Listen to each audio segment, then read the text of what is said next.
Now allow me to introduce our first speaker, Mr. William Leong. He has been a corporate lawyer for more than 25 years. He is now the Treasurer General of Keadilan, as mentioned by Jatin. And he is also the Member of Parliament for Selayang, and he is definitely qualified to tell us the truth about the PKFZ fiasco. Mr. William Leong.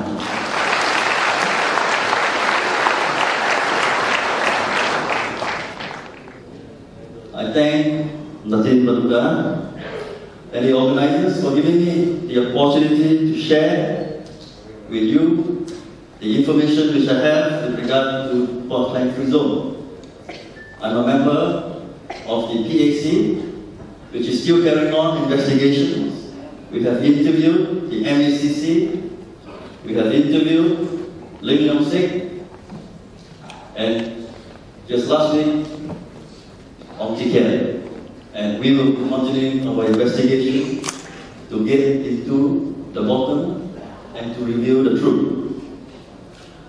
But it will be remiss of me if I do not touch on recent developments, tragic developments that will put the perspective of PKFZ in the current situation of our country. Sometime between 3:45 a.m. and 1:52 p.m. on 16 July 2009, the MACC and the political masters crossed the thin red line between using the powers given by the citizens to protect the citizens into powers to abuse the citizens to protect their political masters.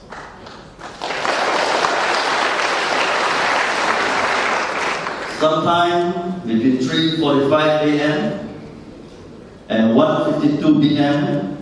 on 16 July 2009, our nation crossed the line from struggling for democracy into a full-fledged despot tyranny.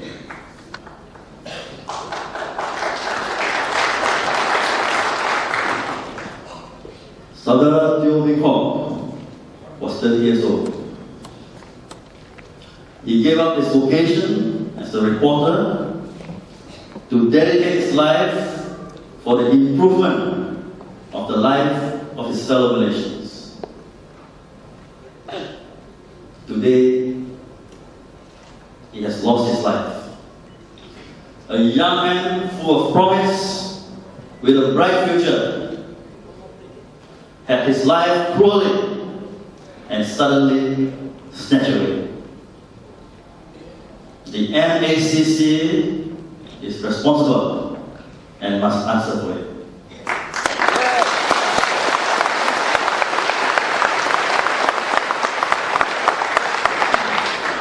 Tan Beng Kong was not at the MACC office out of his own free will. He was detained. We must ask, and MACC must answer. Why was it necessary to carry out a raid on a Selangor Exco member office in the Secretariat? Why was it necessary that he be detained at 5:30 p.m.? Why was it necessary to interrogate him past midnight until 3:45? Why must the interrogation be done under the cover of darkness in the night?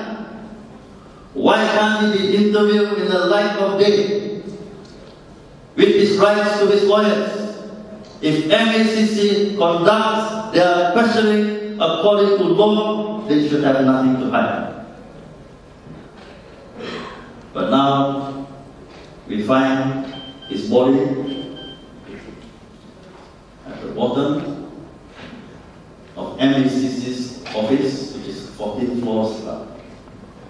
And if you look closely at the pictures, you will notice that the back of his trousers and his underwear is torn.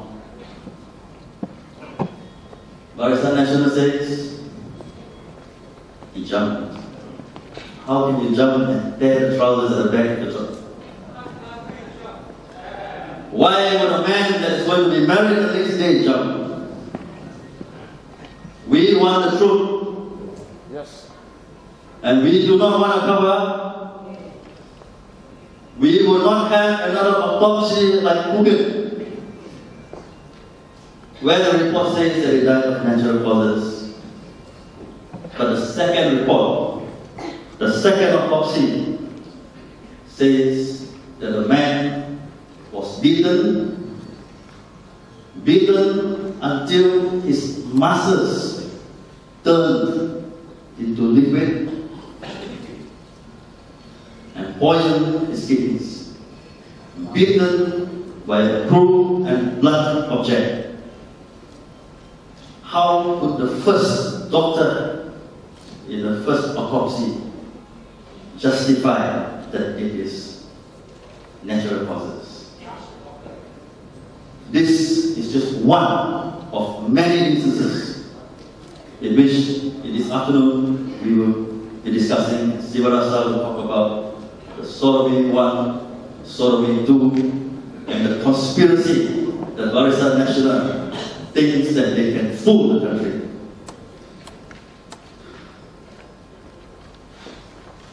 In the last 100 days, you have the Najib made for TV show. A well-choreographed, stage-managed public relations study. One Malaysia. Liberalization of the services sector. Deregulation of the FIC. And on the 11th day, at the 11th hour, Najib turned into a Santa Claus. But you have to use your discount, your smart card, 80 times. I don't know how that can be done. But it was stage managed because only good news would come out. There was a news blackout and only bad news about Pakatan Raya. NTV7, the newscaster Florence Louis, made a mistake of inviting a guest and asked, what is the report card for Najib in this last 100 days? The guest said he will give him a C or maybe a D. She's transferred.